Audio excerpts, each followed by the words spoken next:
O aš norėčiau pasakyti du žodžius, kas, man atrodo, yra šiandien svarbu ir kuo skiriasi šitie rinkimai nuo prieš tai buvusių ir dar prieš tai buvusių rinkimų ir kokią aš matyčiau vietą, mūsų partijos vietą šituose rinkimuose. Rinkimai vyksta tada, kai pasaulis yra ryškiai pasikeitęs. Kai jūs matyt perskaitėt tiek realaus kandidato Donaldo Trumpo pasakymą apie NATO ir apie tas vertybės arba NATO sutarties 5 straipsnį, kur mūsų politikai jau eilę metų kalbėjo, kad čia savaime suprantama, kad čia mus gins, kad čia mes saugus ir panašiai. Ir buvęs atstovų, Amerikos atstovų rūmų pirmininkas, tiek Donaldas Trumpas davė suprasti, kad savaime suprantamų dalykų nėra. Tai yra vienas išskirtinumas. Kitas išskirtinumas yra tai, kad keičiasi Europos Sąjunga. Ir tas, kas mums atrodė savaime suprantama, kad patapus Europos Sąjungos narė ir visą laiką išliksi, arba išliks Europos Sąjunga, šiandien taip pat nebėra savaime suprantamas dalykas, ypač po pasitraukimo, Didžiosios Britanijos pasitraukimo ir po tokio Europos komisijos arba tarybos arba Europos parlamento vadovų griežto tono, kuris kartais primena sovietinius laikus, užspausti veržles. Kuo daugiau yra spaudžiama, tuo daugiau iššaukiamas pasipriešinimas. Trečias dalykas, kurį aš norėjau pasakyti, ne taip senai turėjo pokalbį su Nacionalinio fronto vadove Marine Le Pen. Kažkaip iš pokalbį išėjo, kad jaučiam spaudimą, naudojamos juodosios technologijos Lietuvoje, naudojamos teisėtvarkos institucijos, vienos partijos mylimos, kitos įtraukiamos į kažkokius tai sąrašus. Vieni politikai yra mylimi, kiti yra juodosios sąrašuose. Tai man sako, ko jūs norėtumėt? O ko jūs norėtumėt, kad jūs girtų, kad jūs glostytų, kad jūs tiesiog nešiotų ant rankų ar kilimą paklotų? Jūsgi ginat nacionalinę Lietuvos politiką. Jūs. Nes dabar Europos Sąjungoje tik tai proglobalistinė politika, pro-briuselinė. Ir Lietuvos partijos konkuruoja tik vienu aspektu. Kas labiau pasisakys už pro-europietišką arba pro-briuselinę politiką, bet ne už tautinę, ne už nacionalinę, ne už mūsų valstybės politiką. Ir šioje vietoje, kaip neprisiminsi mūsų vieno iš prezidento Aleksandro Stulginskio žodžius. Soj šitoj kovoj, aš necituoju, aš iš minties sakau, reikia remtis tik savo tauta, savo tauta. Ir aš noriu, kad jūs nenusimintumėte, aš noriu, kad jūs nebejotumėte, aš noriu, kad jūs būtumėt stiprus. Žinau, kad laukia dideli išbandymai, kad šiandien Lietuvoje politinius įsakymus vykdo ir teisėtvarkos institucijos. Puikiai mes žinom, kurioje pusėje stovi prezidentė. Yra mylimi, nemylimi politikai, mylimos partijos, nemylimos partijos. Bet nežiūrinti to, tokią politiką, tokią ideologiją, kokią mes dabar vedam, dėl kurios mes esam politikui, į kurią mes kviečiam tautą, yra kaip niekad reikalinga mūsų valstybė, kad valstybė, tauta neišnyktų, neišsivaikščiotų, kai jinai klestėtų ir kad mes jaustumėmės, kad ir mūsų dalelytė nuopelno šitame sunkiam kelyje į mūsų perspektyvą, mūsų vaikų, anūkų perspektyvą yra įdėta. Tiek aš jums norėjau pasakyti. Gero darbo. Grupių darbas lėmė, kad mes turime, ko gero, aš bent jau tai pasakyčiau, idealią programą kiekvienam. Tai yra, šiandienai mes pamėginom identifikuoti, kokias mes yra Lietuvoje, kokias mes problemos turime. Na, kaip pavyzdys, ten valstybės valdymas, visuomenė ir panašiai. Tai valdininkai, dokumentų vaikščiojimas, atsakymų gavimas, elektroniniai valdžios valda ir panašiai. Ir mes kartu siūlome, kaip tas turėjo būti sprendžiama. Lygiai taip pat socialinės, lygiai taip pat paėmėm statybos, lygiai taip pat paėmėm energetiką, lygiai taip pat paėmėm žemės ūkį. Ir aš tikrai visos programos virš 70 lapų šiandieną nesiruošiu skaityti. Artimiausiu metu mes kiekvienas tą programą jau matysim interaktyvę pas mus partijos internetinį puslapį. Jinai bus pristatyta mano manimu ir mano matymas buvo, kad šiandien jinai būtų kitaip pristatoma. Tai yra, kad mes galėtumėm ieškoti, galėtumėm surasti, galėtumėm užduoti klausimų toj programai ir gauti atsakymą ir kartu pagal tą atsakymą pažiūrėti, kas yra aktualu mūsų problemai, mūsų rajonuose, mūsų skyriuose, mūsų savivaldybėje, mūsų seniūnijai. Tai visi, kadangi buvome, didžioji dalis, ko gero, buvome per sąskrydį ir mes girdėjom 100 sakinių.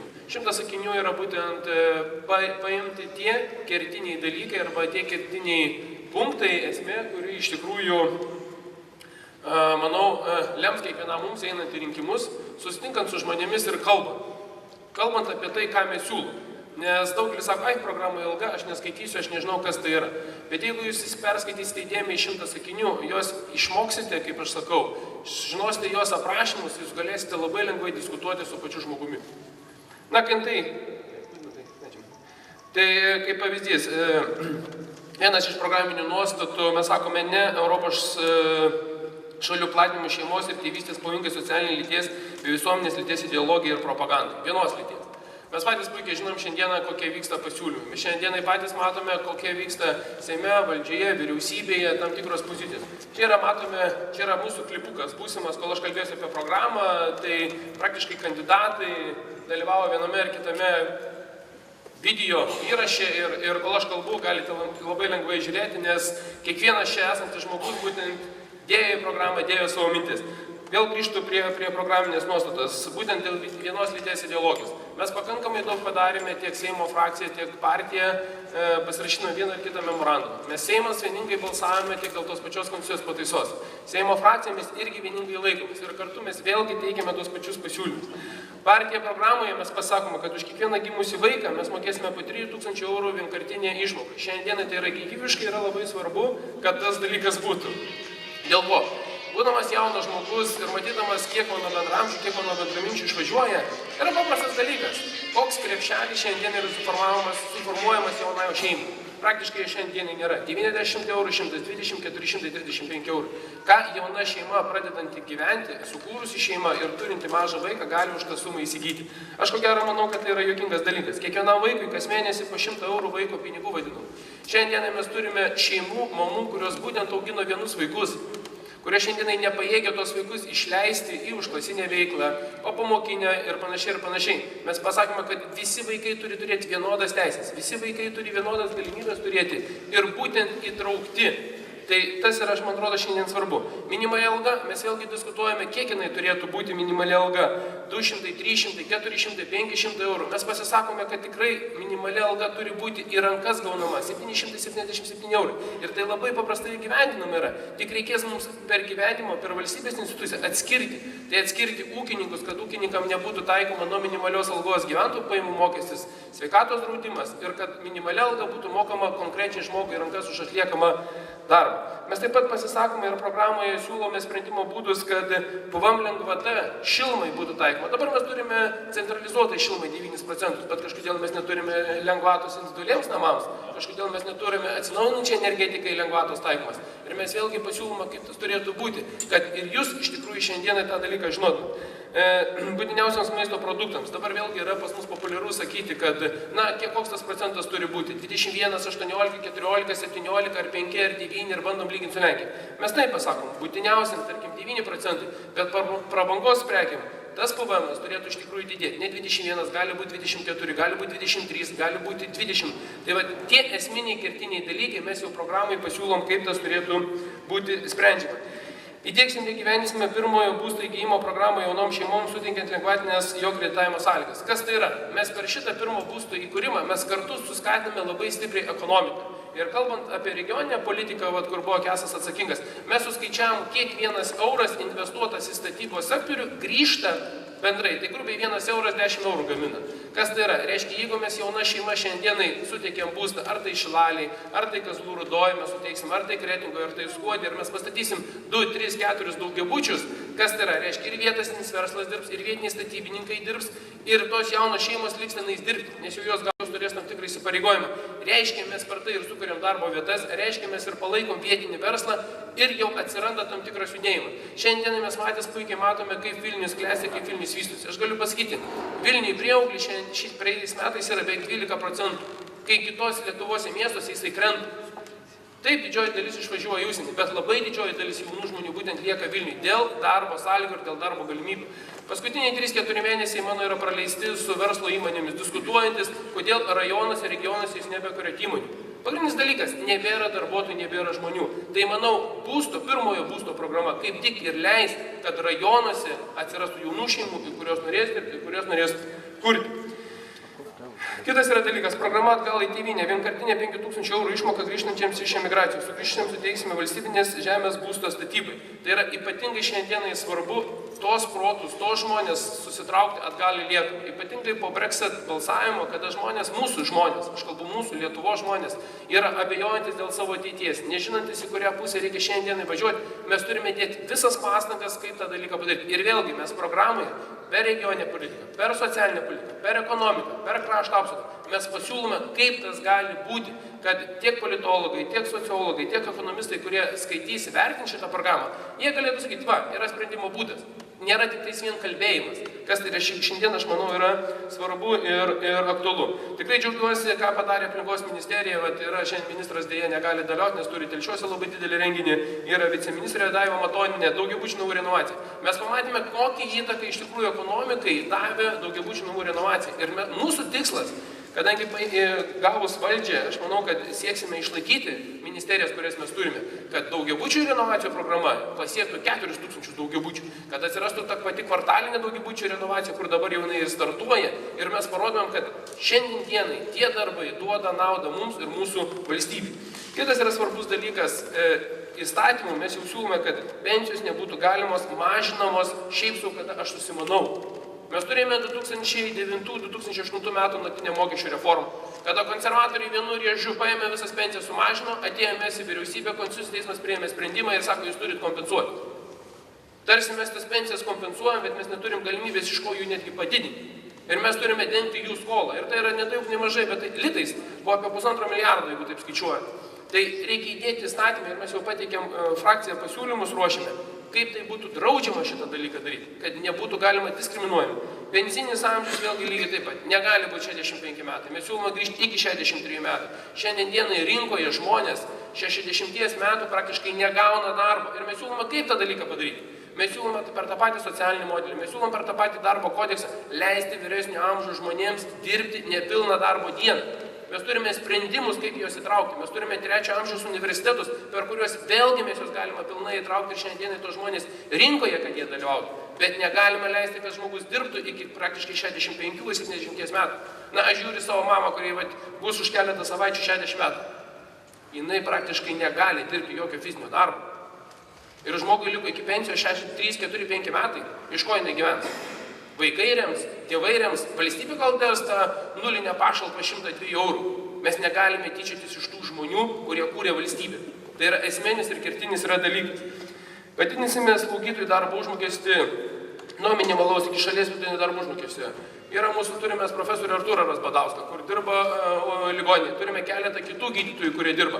Mes šiandienai žinome, kokia yra slaugytojų situacija ligoninėje ir kokia jų darbo užmokestis yra. Tai yra pasityčiojimas, kada slaugytojai šiandieną iš Lietuvos išvyksta. Vėlgi mes teikiam konkretų pasiūlymą, kaip tą dalyką padaryti, kad tos slaugytojos gautų konkretų šitokį atlyginimą.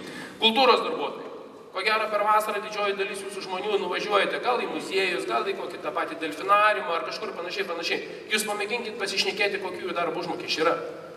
Kaip jie yra vertinami. Ir šiandienai be kultūros, aš manau, valstybė negali egzistuoti iš esmės. Mes per daug esame nuėję materialų pasaulį, nebėra dvasinių vertybių. Mes žiūrime, kas kiek kainuoja, kiek aš kažko uždirba. Tai manau, kad mūsų partijos tikslas, jeigu mes remiamės tautiškumu, vieningumu, valstybės pozicijos išlaikymu, tai kultūros darbuotojai, pati kultūra turi būti kilstelėta 3-4 laipteliais aukščiau, negu kokia yra šiandien. Negali būti kultūros ministras, kuris pjauna tiesiai į kultūros visą sistemą, į kultūros darbuotojus, bet kultūros žmonės, pats muziejus, pati kultūra turi būti labai aukštai vertinama. Kitas yra dalykas, ką mes siūlome, referendumus iššaukti reikalingų iniciatorių skaičių sumažinti iki 100 000. Taip, frakcija mūsų jau labai daug padarė. Mes jau nemažai tą skaičių ir sumažinome, bet šiandien dienai gyventojai turi galimybę išreikšti tą pačią savo poziciją. Turi galimybę gyventojai išreikšti ar dėl to paties alkoholio vartojimo, ar dėl tų pačių nulinių promilių kaip pavyzdys, ar dėl kažkokių dalykų. Mes šiandien dienai turime pseudo absurdinių dalykų, kur pati tauta negali spręsti. Pasižiūrėkite, kas vyko po Anglijos Brexit balsavimo. Mūsų valdžios ponai, aukščiausiai, jeigu taip išėsime, visą sukritikavo. Anglai kvailiai, anglai nesupranta, anglai šiokie nokie. Tai ką jūs man norit pasakyti, 141 Seimo narys yra protingesnis už likusi 200 000 tautą ar 100 000 tautą? Negali tai vietoj būti. Kuo daugiau valdžia turi atsiklausti žmonių, kuo daugiau turi valdžia tarti su žmonėmis ir besitardama galim mes tik priimti teigiamą sprendimą. Ir lygiai tas pats, kai buvo dėl to pačio mūsų pagalbinio apvaisinimo. Bažnyčia kišosi, nesikišosi, ten Seimas, prezidentė ir panašiai. Kodėl ne tauta už tai pasisako? Mes turime ir tautai leisti toje vietoje lygiai taip pat pasisakyti. Nes tauta, taigi sprendžia, tauta renka lygiai taip pat. Bet pasakyti, kad tauta yra kvailiai arba runkeliai, o mes išrinktieji 141, dabar dėja 140 bėra, aš manau, kad tai yra nesąžininga ir programų mes siūlom, kad to nebūtų ir tą išgyventi. Gyventojai tiesiogiai senks Seimo rinkimus. Nuo pat 2006 gal 2005 metų partija vieningai siekia, kad būtų renkami mero rinkimai.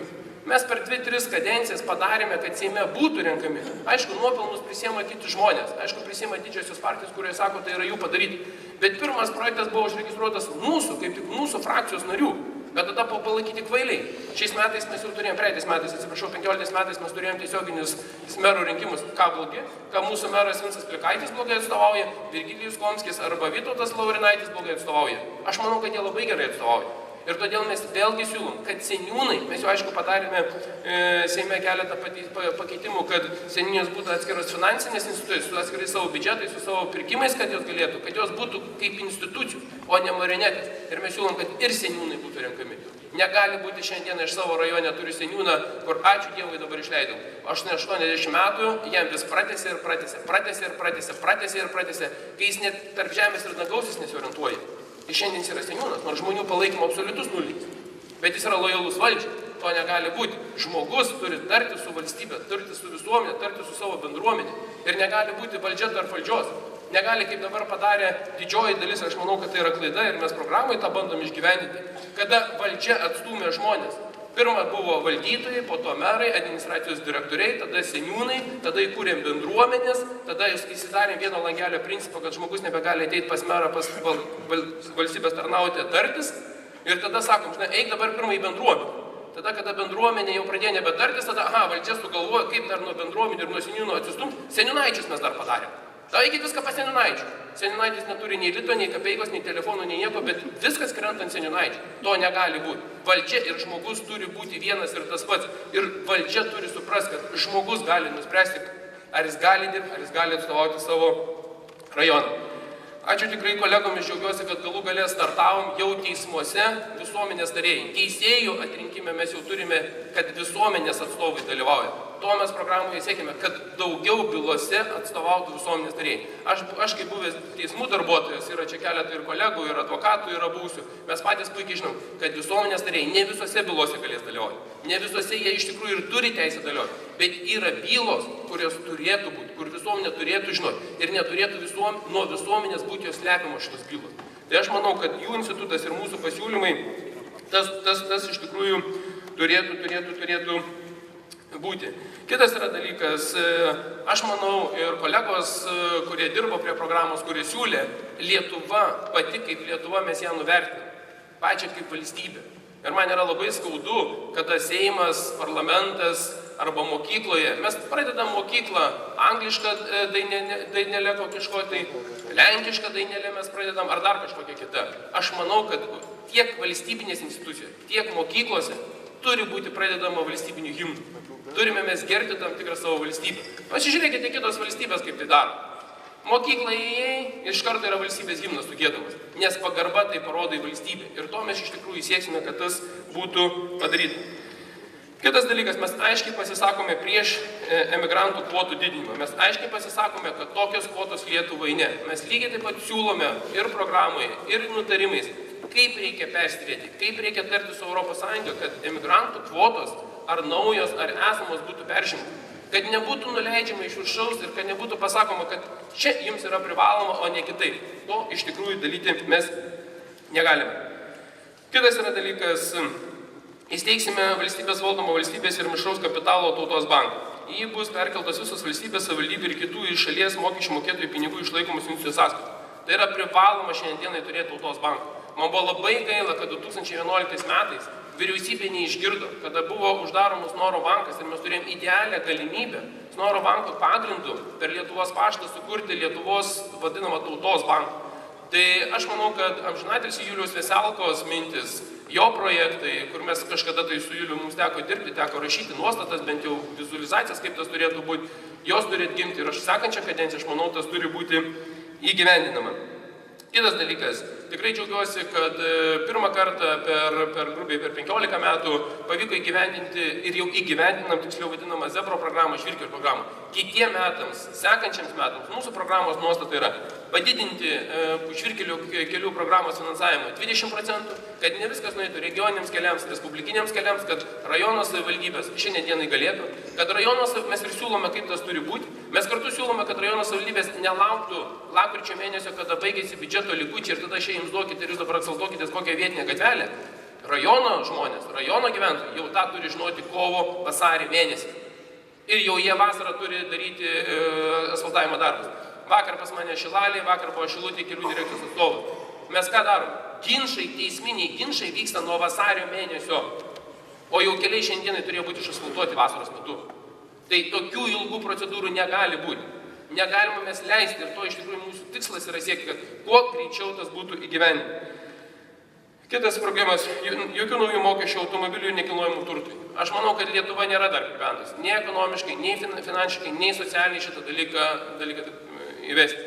Yra begalė daug spragų, begalė daug landų, kur mokesčio administravimo srityje, aš manau, šiandien dienai netinkamai vykdo, gal sakyčiau, taip, administravimo ir surinkimą. Ir mes vėlgi kartu teikime pasiūlymą, kaip tas turi būti daroma. Uždrausime kainų komisijai vienašališkai nustatyti šilumos kainą. Teko iš tikrųjų keletą mėnesių tiek darbo grupiai, vienai kitai bendrauti ir su kainų energetikos komisijos atstovais, ir su merais, ir šilumos specialistais, ir su energetikos viceministru mūsų Vidmantu. Tai šiandien aišku, kad didžioji dalis kainų energetikos komisija vienašališkai nustatinėja kainą.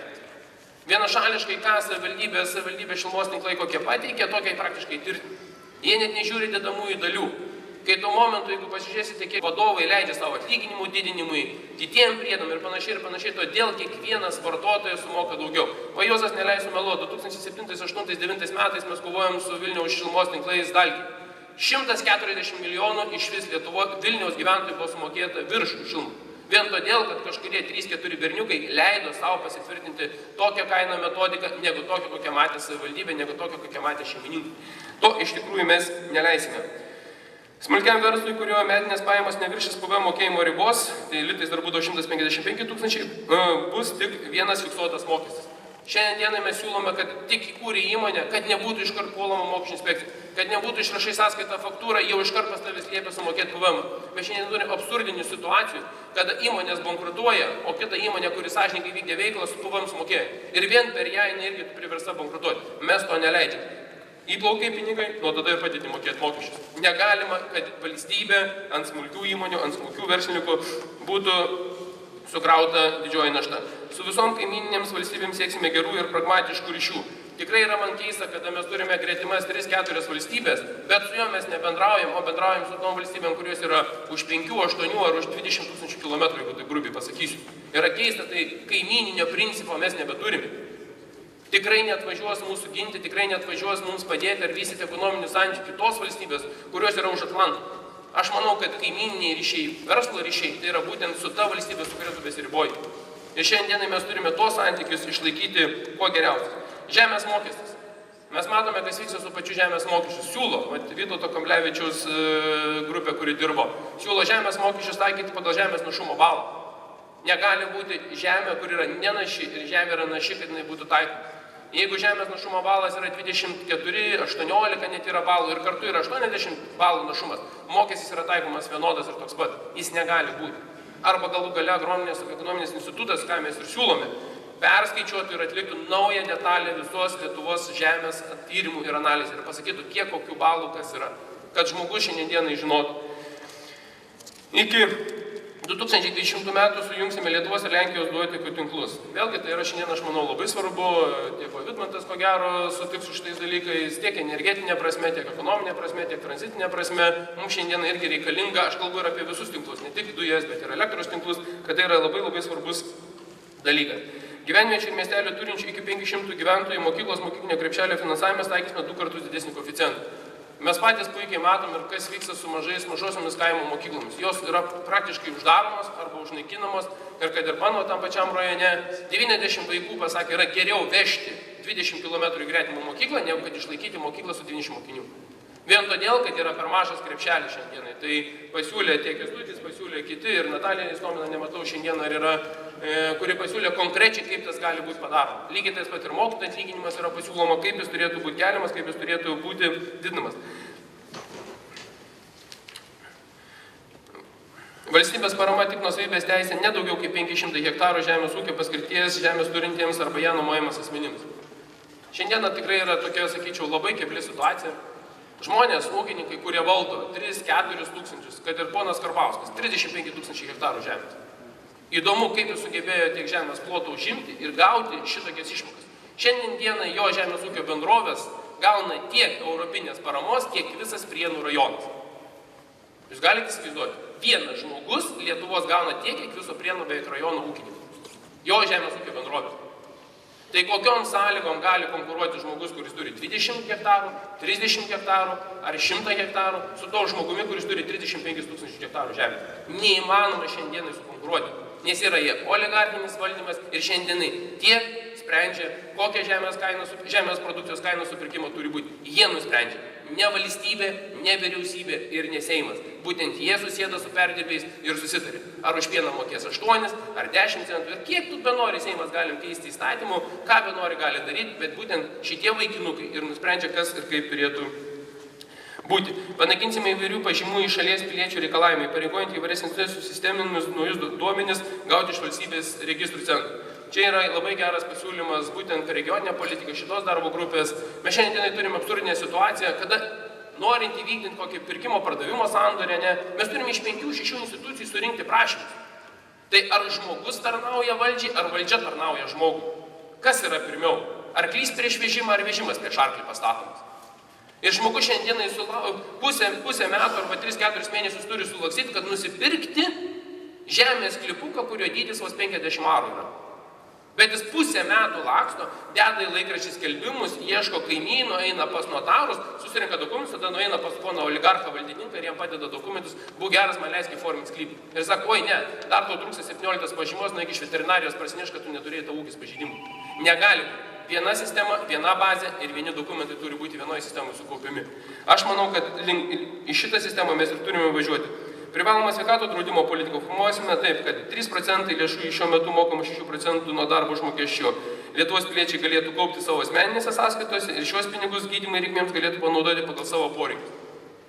Tai yra praktiniai dalykai, kurie mes jau šiandien susidūrėm, kalbėdami su medicinos personalu, kalbėdami su ligoninėmis, kalbėdami su žmonėmis, su pačiais pacientais.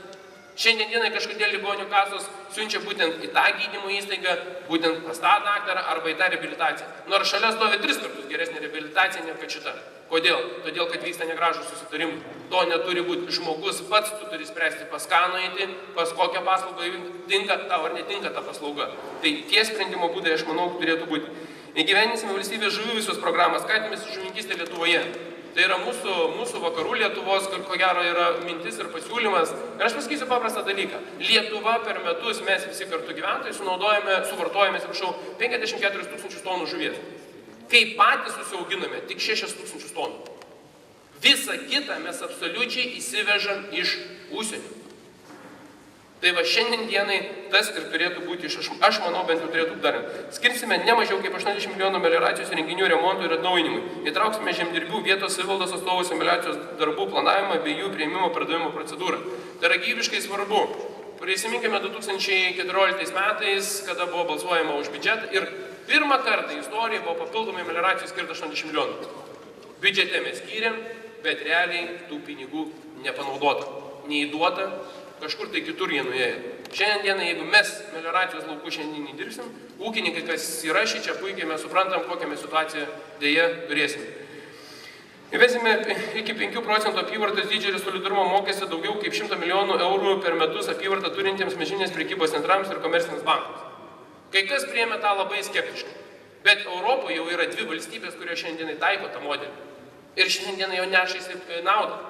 Tie 5 procentai galėtų būti panaudojami vaikų klinikoms, onkologiniam lygom, kitiems gydymams. Tai yra konkrečiai, kur galima juos surinkti ir kuriuos tu gali panaudoti. Tikrai man yra juokingai, kada mūsų didieji oligarkai skelbia akcijas ten pirktą vežimėlis tenais arba meilutytės koks nors fondas. Ir aš kai pasižiūriu administruojamos, kokios yra išlaidos jų, tai praktiškai 60% nueina atlyginimam darbo užmokesčiam, negu atskiriama konkrečiai ligoninei ar konkrečiam priemonei.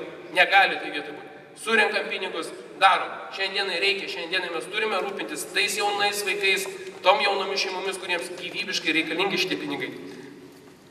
Valstybės ir savivaldybių valdymo aparatą sumažinti proporcingai pagal gyventojų skaičių administravimo vienetus. Aš manau, kiekvieną šiandienai mes sutinkame ir matome, ir aš manau, kad siekiame, nors tarp kito ko mūsų deleguoti ministrai, patys pirmieji vyriausybei buvo panaikinę keletą etatų, kiek buvo galima tuo metu, kad neplėsti būtent to biudžetinio aparato. Nu šiandien nėra juokingai. Tas pats mano rajonas Šilalė, mes siūlom aišku, kaip tą dalyką įspręsti. Buvo 30 tūkstančių gyventojų, dabar liko 24,5 tūkstančių gyventojų. Bet valdininkų padaugėjo 70. Kodėl? Kodėl taip yra? Kodėl šiandienai valdininkas sprendžia, kiek jam postų reikia susikrauti? Aš manau, kad mūsų programoje, mūsų sprendimuose to negali būti.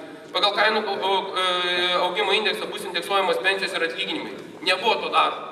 Ir šiandieną įsivedėme eurą, šaukiam, kad viskas pabrango, bet kažkodėl nei atlyginimai, nei pensijos yra neindeksuojami. Taip, sako, mes indeksuosim sausio mėnesį. O kas už tuos metus padengs tą indeksą? Niekas nepadengia. Vėlgi, tai yra konkretus sprendimo būdai, konkretus pasiūlymai. Tikrai galėčiau, aišku, čia kalbėti, sakau, tą 100 sakinių aš išrinkau gal esminius, kertinius, apie kuriuos, aš manau, mes turim kalbėti iš kiekvienos ryties. Ir jeigu dabar turite kažkas dar programinių nuostatų, pasiūlymų, tai tikrai labai laukčiau, bent jau ateinančią savaitę, kad susiųstumėte, perskaitę, pamatę, kas tai yra. Ačiū Jums, jeigu turite. Na, iš tiesų, turbūt tas klausimas, kas yra sąrašą, galų galiai yra įspręstas ir galiu pasakyti, turbūt daugiau kaip porą, trejetą mėnesių mumis visi klausinėjo, kas kada čia bus aišku. Aš tikrai galiu pasakyti šiandien, ne Remigijus Žemaitaitis mumis ves į rinkimus, o būtent prezidentas Rolandas Paksas. Ir ką mes besakytume, jeigu mes nematysim šalia mūsų vienmandatininkų prezidentą Rolandą Paksą, nematysim šalia Remigijaus Žemaitaičio Rolando Pakso, galiu pasakyti, tikrai mes rinkimus nelaimėsim.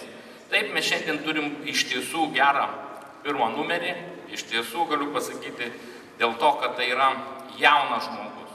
Ir iš tiesų, gana įsilavinęs žmogus. Ir šiandien, jeigu žiūrint tai, kiek jis jau yra pasiekęs, tai yra, reikėtų pavydėti daugelį mūsų ir vyresnio amžiaus žmonėms.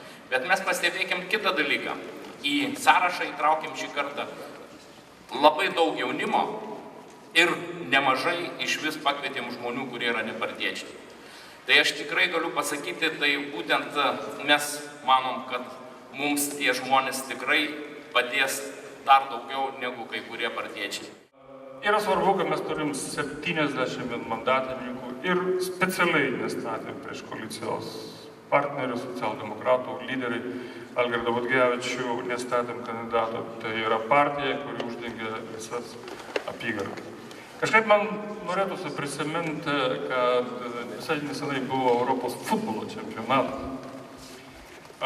Jūs atsimenat, kas įdėmiai stebėjo, kaip Islandai kovėsi antrą kėlinį prieš prancūzus. Pralošdami 4-0, jie išlošė antrą kėlinį 2-1 ir išėjo pakeltą galvą ir vos parvažiavo į mažytę šalį, reiškia, žinai, kiek ten 400 nepilnai gyventojų, kaip nacionaliniai didvyriai. Tai į politikos terminus perkelus, reiškia, šitą žaidimą, aš įsivaizduoju, kad ta partija, kuriai dabar bando kelti visokias bylas juridiniams, fiziniams asmenims, bando vienaip ar kitaip pateikti žiniasklaidai, mes turim sužaisti kaip Islandai. Mes turim sužaisti kaip Islandai su prancūzais antrą kėlinį. Dar vieną dalyką norėčiau pasakyti. Aš ekspromtu kalbu nepasiruošęs čia, bet jūs atsimenat finalą to pačio čempionato. Tai yra Portugalai. Tai yra Portugalams, kuriems pirmoms minutėms išmušė lyderiai. Ką jie padarė? Padarė stebuklą, jie persiorientavo. Jie išlošė. Ir šitai vietoje aš noriu pacituoti arba priminti Lenkijos pavyzdį. Tai yra Kačinskis. Kai yra komanda, kai yra programa, partijos lyderis gali būti be posto, bet kad partijos programa ir partijos komanda įgyvendina dėl tautos, dėl valstybės. Ir Lenkija eina didžiuliai šuoliais. Aš norėčiau to mums palinkėti ir savo pačiam, ir mums visiems kartu, kad taip ir būtų su mumis. Remigijau, tau didelė atsakomybė ir daug Dieve tau, kaip mes sakom, palankaus vėjo.